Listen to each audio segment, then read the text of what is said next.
Good morning. দেখো আজ খুব সকাল সকাল আমি উঠে পড়েছি। এখন বাজে মাত্র 6:30, বাট রোদ উঠেছে ভীষণ তেজ নিয়ে।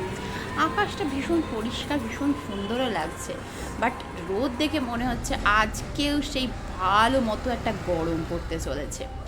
তো চলো এবার ঘরের কাজ শুরু করি। ঘরের টুকিটাকি কাজ করছি, তারপরে মধ্যে দেখি আমার শাশুড়ি মা আজকে করছে ফুলকো ফুলকো লুচি আর তার সঙ্গে ঘুগনি। তো এটা তো একটা আমাদের বাঙালিদের প্রত্যেকেরই একটা খুব ফেভারিট একটা ব্রেকফাস্ট।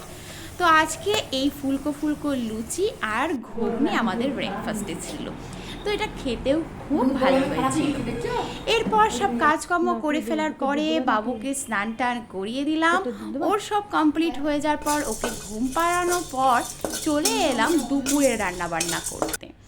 দুপুরে রান্নাবান্নায় আজকে ভাবলাম একটু অন্য কিছু করি। এই গরম মশলাটা শুকনো খোলায় ভেজে নিয়ে সেটা শিলনোড়ায় একটু গুঁড়ো করে নিলাম। এই মশলাটা রান্নায় দিলে খুব ভালো টেস্ট আসে। আর আজকে কি করছি চলো তোমাদের সঙ্গে শেয়ার করি। আজকে এখানে কড়াইয়ে তেল দিয়ে দিলাম, তার সঙ্গে একটু জিরে, একটু আদা কুচি, একটু লঙ্কা, একটু নেড়ে নেওয়ার পরে কাজু বাদাম দিয়ে দেবো। এটাকে আগে থেকে ভিজিয়ে রেখেছিলাম, দিয়ে শিলনোড়ায় বেটে নিয়েছি। এই কাজু বাদাম বাটা দিলে রান্নার টেস্ট দারুণ হয়ে যায়। এই কাজু বাদামটা ভালো করে এতে মিক্স করে নিলাম। এরপর দেব এর মধ্যে টমেটো কেচাপ। টমেটো কেচাপ একটা টক মিষ্টি স্বাদ রান্নাতে দেয়। এরপর এটাকে ভালো করে মিক্স করার পরে দেখো কালারটাও আসবে খুব সুন্দর। এর মধ্যে নুন অ্যাড করে দেব পরিমাণ মতো, এটাকে মিক্স করে নেব। তারপর চলে আসবে আমাদের সেই গুঁড়ো মশলা, যেটা আমরা শুকনো খোলায় গরম মশলাটা ভেজে রেখেছিলাম, আর সেটা এবার গুঁড়ো করে এই মশলার মধ্যে মিক্স করে দেব। এই রান্নাটা নিরামিষের দিন দারুণ একটা ভালো খাবার। নিরামিষের দিন তোমরাও এটা ট্রাই করতে পারো, আশা করি তোমাদের খুব ভালো লাগবে। তো এই গরম মশলাটা মিক্স করে নেওয়ার পর আগে থেকে ভেজে রাখা পনিরের টুকরো এবং আলুর টুকরোগুলো এর মধ্যে দিয়ে দিলাম।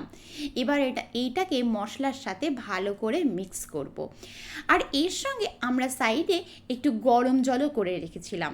যে কোনো রান্নায় সামান্য গরম জল মিক্স করলে রান্নার স্বাদ ভালো হয়। তো সেই জন্য এটা মিক্স করানো হয়ে গেল। এরপর গরম জলটা এতে দিয়ে দিলাম। এটা ফুটে উঠলেই রেডি আমাদের টেস্টি মশালা পনির।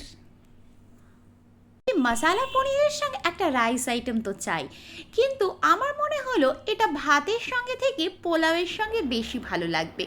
তো যেমন ভাবনা তেমনি কাজ। তো পোলাও রেডি করলাম। পোলাওয়ের জন্য চালটা প্রায় ফুটে এসছে, এর মধ্যে লবণ আর চিনিটা অ্যাড করে দিলাম। এটা ফুটে উঠলেই রেডি হয়ে যাবে আমাদের পোলাও। তো তোমাদের কেমন লাগলো এই কম্বিনেশনটা অবশ্যই জানিও। তো চলো এখন পোলাও প্রায় রেডি, দেখো গরম গরম পোলাও রেডি, কালারটাও দুর্দান্ত এসছে। এবার আমরা লাঞ্চের জন্য রেডি করি। তো আমরা এখন লাঞ্চের জন্য রেডি হয়ে গেছি। আমরা এখন সবাই একসঙ্গে বসে লাঞ্চ করব। পোলাও আর তার সঙ্গে মশালা পনির, একটা দুর্দান্ত কম্বিনেশন, আর রান্নাগুলোর টেস্টটাও দুর্দান্ত হয়েছিল।